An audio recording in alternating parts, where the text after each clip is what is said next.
नमस्कार दोस्तों। भारतीय साक्ष्य अधिनियम की सीरीज में हम चैप्टर नंबर 8 पढ़ रहे हैं, एस्टोपल जिसका नाम है। और बेसिक बातें ही अभी हम जान रहे हैं, क्योंकि बेसिक बातें जान लेंगे तभी हम कुछ लिख पाएंगे, तभी हम समझ पाएंगे, तभी क्वेश्चन सॉल्व कर पाएंगे और प्रैक्टिस में भी तभी उसका हम यूज भी कर पाएंगे। मैं एक एग्जाम्पल भी दूंगा आपको, जो आपको इतना कंफ्यूज कर देगा कि आपको लगेगा कि केवल पढ़ लेने मात्र से लॉ समझना पॉसिबल नहीं है। प्रैक्टिस पॉइंट ऑफ व्यू से भी कुछ एग्जांपल्स शेयर किए जाने चाहिए, मैं जरूर शेयर करूंगा। लेकिन आज की वीडियो में बात करेंगे दोस्तों कि बर्डन ऑफ प्रूफ किसके ऊपर होगा, एस्टोपल के इंग्रेडिएंट्स को प्रूव करने का। अभी मैंने एस्टोपल के इंग्रेडिएंट पढ़ाए नहीं है, एक्चुअली एस्टोपल के इंग्रेडिएंट हो गए हैं, बट सेक्शन 121 के इंग्रेडिएंट नहीं पढ़ाए। सेक्शन 121, 122 एंड 123 एक ही वीडियो में बड़ी ही आसानी से कर देंगे अगर आपको ये बातें सारी समझ आ जाएंगी। तो बर्डन ऑफ प्रूफ किसके ऊपर होगा इन इंग्रेडिएंट्स को प्रूव करने का, ये देखेंगे। इसकी हिस्टोरिकल बैकग्राउंड क्या है कि कहां से इसकी शुरुआत हुई थी और फाइनली इंडियन एविडेंस एक्ट और भारतीय साक्ष्य अधिनियम में कैसे आया। इसके बाद ये हम देखेंगे कि इंडियन कानून जितने भी हैं, इंडियन लॉज, उन सब में कहां कहां पर ये एस्टोपल देखने को मिलता है। वो सब एक ही जगह आपको कंसोलिडेट करके दूंगा मैं, एक लिस्ट। तो वीडियो आपको लास्ट तक देखनी है और लास्ट वाली जो स्लाइड होंगी कि इंडियन लॉज में कहां कहां पर एस्टोपल देखने को मिलता है, उसका आपको स्क्रीनशॉट ले लेना है। तो सबसे पहले बात करते हैं burden of proving ingredient of estoppel. Burden of proof का मतलब सिंपल सा है दोस्तों कि जो बेसिक बातें मैंने पहले बर्डन ऑफ प्रूफ के चैप्टर में आपको ऑलरेडी बता दी है। जनरली बात यह है कि जो पार्टी किसी फैक्ट को असर्ट करती है, उसी की ड्यूटी होती है कि वो उस फैक्ट को प्रूव करे।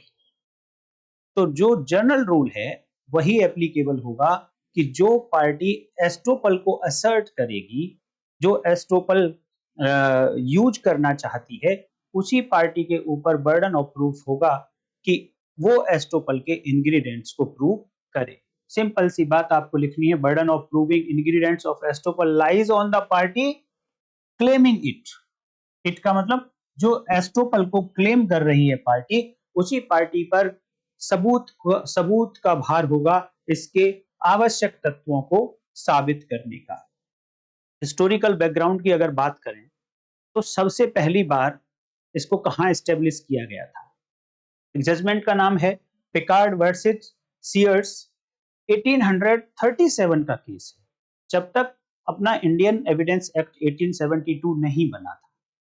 तो उस समय सबसे पहली बार यहां पर एस्टोपल को एस्टेब्लिश किया गया। अगर पूछ लिया जाए, क्वेश्चन आपसे आ सकता है, प्री का भी एग्जांपल हो सकता है और मेन में तो आपको लिखने में हेल्प करेगा ही कि सबसे पहली बार एस्टोपल का जो प्रिंसिपल है, डॉक्ट्रिन ऑफ एस्टोपल, कहां एस्टेब्लिश किया गया था।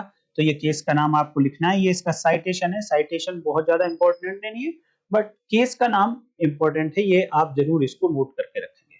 तो इसके बाद ही सबसे पहली बार 1837 में, उसके बाद 1848 में भी एक अच्छा केस हुआ था, सिमिलर लेवल का केस था जैसे पिकार्ड वर्सेस सीयर्स का था। उसके बाद इसकी एंट्री हुई थी इंडियन एविडेंस एक्ट 1872 में। और कौन कौन सी सेक्शंस में रखा गया, एक्सप्रेसली सेक्शन 115, 116 एंड 117 में एक्सप्रेसली एस्टोपल को मेंशन किया गया है। अगर इम्प्लाइडली आप देखना चाहेंगे तो इंडियन एविडेंस एक्ट की 1872 वाले की कुछ और सेक्शंस हैं जहां पर भी आपको एस्टोपल देखने को मिलता है, वो इम्प्लाइडली है। तो आप हमेशा section 42, 44 of Indian evidence act, जो आज की डेट में 34 टू 38 बीएसए हो गए हैं, इनको भी आपको उसी एंगल से पढ़ना है।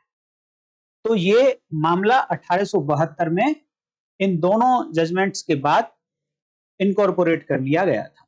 लेटर ऑन एक केस हुआ 1991, कभी इसको 1891, कभी 1891 लिखा जाता है, कभी 1892 लिख देते हैं। और इस केस का नाम है Sharad Chandra De and others versus Gopal Chandra Lala and others. इस केस में एस्टोपल को एक अच्छे से रिकॉग्निशन मिला और उसके बाद से बहुत अच्छे से एस्टोपल को फॉलो किया जा रहा है। मैं एक एग्जांपल दूंगा आप लोगों को दोस्तों, क्योंकि आपने एस्टोपल अलग पढ़ लिया, दूसरे प्रोविजंस अलग पढ़ लिए, लेकिन कहीं जब आप दोनों को साथ-साथ पढ़ेंगे तो आप कंफ्यूज हो जाएंगे। तो मैंने अभी पीछे आपको पिछली वीडियो में एक प्रिंसिपल बताया था कि एस्टोपल के पीछे का प्रिंसिपल क्या है। तो वो एक वन लाइन प्रिंसिपल होता है और वो ये है कि किसी भी व्यक्ति को कंट्रेरी फैक्ट्स अलेज नहीं करने दिया जाए। ये इसके पीछे का प्रिंसिपल है। तो जब जब आपको कंट्रेरी फैक्ट देखने को मिले तब तब आपके माइंड में एस्टोपल आना चाहिए। तो आप इस प्रिंसिपल को ध्यान में रखते हुए भारतीय साक्ष्य अधिनियम की दूसरी सेक्शंस भी जो मैंने पढ़ाई है, वहां पर जब भी कंट्रेरी फैक्ट की बात आए देन आपको एस्टोपल के साथ उसे कंपेयर करके देखना है। चाहे वो कंप्लीट एस्टोपल है या नहीं है, बट आपकी ड्यूटी है कि एस्टोपल के साथ ही कंपैरिजन करके देखें कि कहीं एस्टोपल इसको इस पर प्रिवेल करेगा या ये एस्टोपल पर प्रिवेल करेगा या दोनों का कोई लेना देना नहीं है। मैं एग्जांपल भी देकर आपको समझाऊंगा। अभी बताता हूं मैं आपको कि विबंध का उद्देश्य क्या होगा, ऑब्जेक्टिव ऑफ एस्टोपल। अब क्वेश्चन आएगा कि जी अभी सबसे पहले तो लास्ट वीडियो में आपने एक प्रिंसिपल बताया था, फिर उसके बाद में आपने कुछ रीजंस बताए थे, रेशनल बताए थे, और अब आप बात कर रहे हैं ऑब्जेक्टिव्स की। तो इन तीनों में कुछ डिफरेंस है क्या? हाँ, तीनों में डिफरेंस है। इसीलिए तीनों अलग-अलग बातें हैं और जब आप आंसर लिखेंगे तो आपको ध्यान में रखते हुए कि आंसर क्वेश्चन में अगर प्रिंसिपल पूछा गया है तो प्रिंसिपल ही लिखना है। क्वेश्चन में अगर रैशनल पूछा गया है तो रैशनल ही लिखना है, तर्क ही लिखना है, लॉजिक लिखना है। और अगर ऑब्जेक्टिव पूछा गया है तो ऑब्जेक्टिव उद्देश्य ही लिखना है। तीनों में डिफरेंस है, समझने की कोशिश करना, मैं समझाने की कोशिश करता हूं।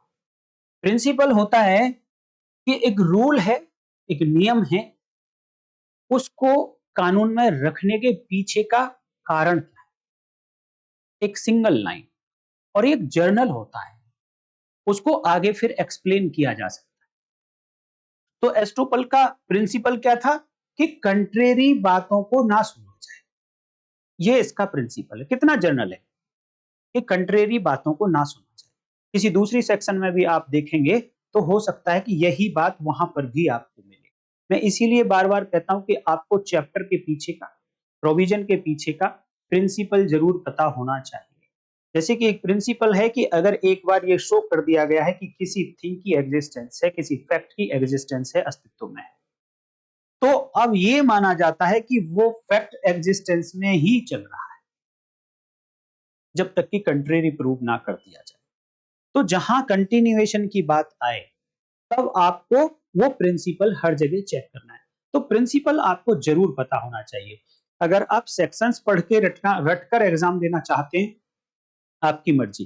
बट अगर आप लॉ को एक्चुअल में समझना चाहते हैं, कनेक्शन पर पहुंचना चाहते हैं, रिलेशन ढूंढना चाहते हैं, तो प्रिंसिपल्स आपको जरूर याद रखने हैं। क्योंकि प्रिंसिपल एक लाइन में होता है, एक वर्ड में होता है, या फिर एक फ्रेज में होता है। अब जब उसको प्रैक्टिकल में आप देख रहे होंगे तो वो फ्रेज कई सारी जगह कनेक्ट होती है। उसके कनेक्ट होते ही आपके माइंड में वो सारे चैप्टर, वो सारे कॉन्सेप्ट आ जाएंगे जो इस प्रिंसिपल बेस्ड है। जैसे कि आपने एक मकान बनाना है, तो जो मकान की नींव है ना, वो प्रिंसिपल है इस मकान का। इसके बाद आता है प्रिंसिपल के बाद रेशनल क्या है, कि अब कानून में इस प्रिंसिपल को लेकर आना है तो कौन कौन से तर्क होने चाहिए हमारे पास कि इसको इसलिए लाने की आवश्यकता है। ये तो हुआ प्रिंसिपल, कि प्रिंसिपल ये है कि अलाउ ना किया जाए, लेकिन कानून में लाने के पीछे का इसका रेशनल क्या है, तर्क क्या है। और एक होता है ऑब्जेक्टिव, अभी बताऊंगा मैं इसके बारे में। एक होता है ऑब्जेक्टिव, का मतलब है कि इसके उद्देश्य क्या है, इस रूल को हम कानून में लाकर अचीव क्या करना चाहते हैं, इसको लाने के पीछे का पर्पज क्या है, अचीव क्या करना चाहते हैं, गोल क्या है हमारा, वो होता है ऑब्जेक्टिव। तो अगर हम एस्टोपल की बात करें तो रेशनल क्या थे, कि देखिए कानून को तो, लॉ कोर्ट्स को तो हमेशा जस्टिस करना है। तो क्या अगर किसी को कंट्रेरी बातें अलाउ कर दी जाती हैं तो क्या जस्टिस हो पाएगा? नहीं हो पाएगा। इसी तरीके से हर आदमी के वर्ड्स में, कंडक्ट में कंसिस्टेंसी होनी चाहिए। लॉजिक होता है इसके पीछे ना, सामान्य बातें होती हैं, नॉर्मल कोर्स होता है कि एक ही व्यक्ति को आप अप्रोबेट कर रहे हैं, वही व्यक्ति रिप्रोबेट भी कर रहा है, सेम पॉइंट पर स्वीकार भी करता है उसी बात को, अस्वीकार भी करता है। तो ऐसा नहीं होना चाहिए, ये लॉजिक है इस प्रिंसिपल को यहाँ लाने के पीछे के। ऑब्जेक्टिव क्या है? ऑब्जेक्टिव है कि हम पार्टीज को प्रोटेक्ट करना चाहते हैं, अचीव क्या करना चाहते हैं कि पार्टीज के साथ फ्रॉड ना हो जाए। To protect the interest of parties to the suit from deceitful and fraudulent acts. जो धोखाधड़ी वाले, कपट पूर्वक वाले एक्ट होते हैं, उनसे पार्टीज के इंटरेस्ट को, हितों को सुरक्षित बनाने के लिए ऐसा एस्टोपल लाने के पीछे का हमारा उद्देश्य है।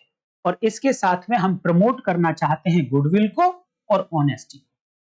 ये पर्पज है इसके पीछे, उद्देश्य है कि हमने इसलिए ये रखा। ये आप हर कॉन्सेप्ट के पीछे अपनी ही मर्जी से, कोई आपको पढ़ाए या ना पढ़ाए, इन तीनों बातों को आप जरूर चेक करने की कोशिश करना, आपका माइंड डेवलप हो जाएगा। आप प्रिंसिपल जानने की कोशिश करो, वन लाइनर सेंटेंस होगा कि बेसिक ये इसकी नींव क्या है। अब मकान को किस तरीके से इंजीनियरिंग करनी है, मकान में क्या क्या लॉजिक्स लगा के उसको बनाना है, वो कहलाता है हमारा रैशनल। अब पर्पज क्या है ऐसा बनाने के पीछे? कंफर्ट चाहिए उस घर में, हमको धूप चाहिए हमको उस घर में, वास्तु ठीक हो उस घर का, ये सब क्या है? ये हमारे ऑब्जेक्टिव्स हैं। तो आप इस तरीके से हर कॉन्सेप्ट को समझने की कोशिश करेंगे तो आपका माइंड डेवलप हो जाएगा और ऑटोमेटिक आपको बहुत सारा लॉ तो ऐसे ही समझ में आ जाएगा। कानून को किताबों से समझना एक अलग बात है, और कॉमन सेंस होती है कानून में, और कुछ नहीं होता, वो कॉमन सेंस आपकी बहुत अच्छे से डेवलप हो जाएगी। अब यहाँ पर मैं एक लिस्ट दे रहा हूं, आप अगली 3 स्लाइड आएंगी, इनका आपको स्क्रीनशॉट ले लेना है। ये इंडियन लॉज में मोस्ट ऑफ द लॉ मैंने यहाँ पर लिख दिए हैं, जहां पर इन सेक्शंस को आप पढ़ेंगे तो एस्टोपल की झलक आपको दिखेगी। एक्सप्रेसली वहां पर एस्टोपल वर्ड यूज हुआ या नहीं हुआ, बट जो एस्टोपल की आत्मा है वो आपको इन सेक्शंस में देखने को मिलेगी। और एस्टोपल की आत्मा ये है कि किसी भी पर्सन को कुछ फैक्ट को प्रूव करने से रोका जा रहा है। जहां जहां आपको ऐसा मिले तो सोच लेना कहीं ना कहीं एस्टोपल की आत्मा इसके अंदर आई हुई है। तो मैं आपको दिखाना चाहता हूं सबसे पहले इंडियन एविडेंस एक्ट की अगर बात करें, भारतीय साक्ष्य अधिनियम 2023, तो वहां सेक्शन 121, 122 एंड 123, और मैंने साथ में और बताया था कि थोड़ी आत्मा घुसी हुई है, सेक्शन 34 से लेकर सेक्शन 38 भी आपको पढ़नी है। और यही सेक्शंस पहले इंडियन एविडेंस एक्ट 1872 में 115, 116 एंड 117 और इधर 42, 44 हुआ करती थी। दूसरा registration act, Indian registration act देखेंगे तो सेक्शन 49 आप जरूर पढ़ के देखना। ट्रांसफर ऑफ प्रॉपर्टी एक्ट देखेंगे तो सेक्शन 27, 41, 43 एंड 49, स्क्रीनशॉट लेते रहना आप साथ के साथ। इंडियन कॉन्ट्रैक्ट एक्ट देखेंगे तो section 24 and 93, specific relief act देखेंगे तो सेक्शन 18, पार्टनरशिप एक्ट देखेंगे तो सेक्शन 28, और सीपीसी अगर देखते हैं तो सेक्शन 10 से लेकर सेक्शन 14 तक, जहां पर रेस जुडिकेटा भी इंक्लूड है, और सेक्शन 96 और सब सेक्शन 3 जहां पर कंसेंटेड डिक्री की बात होती है, वहां आप पढ़ेंगे तो कहीं ना कहीं ये कुछ ऐसी बातें हैं जो किसी पार्टी को किसी एक फैक्ट को प्रूव करने से रोकेंगी। तो जहां जहां किसी फैक्ट को प्रूव करने से रोका जाए किसी पार्टी को, तो आप सोचना कि वहां कहीं ना कहीं हम एस्टोपल के नजदीक जा रहे हैं। सीआरपीसी की बात करें तो 300 है, ऑट्रीफॉइस कन्विक्ट एंड ऑट्रीफॉइस एक्विट। एक बार कन्विक्ट कर दिया तो कन्विक्ट, और एक बार एक्विट कर दिया तो एक्विट। कंट्रेरी फिर प्रूव करने की परमिशन जनरली नहीं दी जाती। ये स्क्रीनशॉट मैं उम्मीद करता हूं आपने ले लिए होंगे, और आप इन सेक्शंस को जाकर एक बार रीड जरूर करेंगे। आप रीड करिए, आपने क्या सीखा आप मुझे कमेंट करके बताइए। आप जो मेरे से पूछेंगे मैं भी कोशिश करूंगा कि उसको समझकर आपको और एक्स्ट्रा बताया जाए। आज की वीडियो में मैं इतना ही रखूंगा दोस्तों, कल बात करेंगे काइंड्स ऑफ एस्टोपल। थोड़ा लंबा चैप्टर है काइंड्स ऑफ एस्टोपल, और बहुत सारी बातें आपको यहाँ से सीखने को मिलेंगी। और एग्जाम में लिखने के लिए तो बहुत सारा कंटेंट मिलेगा। और इसके बाद चलेंगे हम इंग्रेडिएंट्स ऑफ सेक्शन 121, 122 एंड 123। दोस्तों वीडियो अगर आपको अच्छी लगी है तो लाइक कर दीजिए, हाइप करिए, कमेंट करके बताइए। नए हैं चैनल पर तो चैनल को सब्सक्राइब कर लीजिए, ज्वाइन करेंगे तो बहुत अच्छा है। इंस्टाग्राम पर भी दोस्तों मैं छोटे-छोटे रील्स में आप लोगों को एक कॉन्सेप्ट बताने की कोशिश करता हूं, तो legal_lamp इंस्टाग्राम का हैंडल है, आप उसे फॉलो कर लीजिए।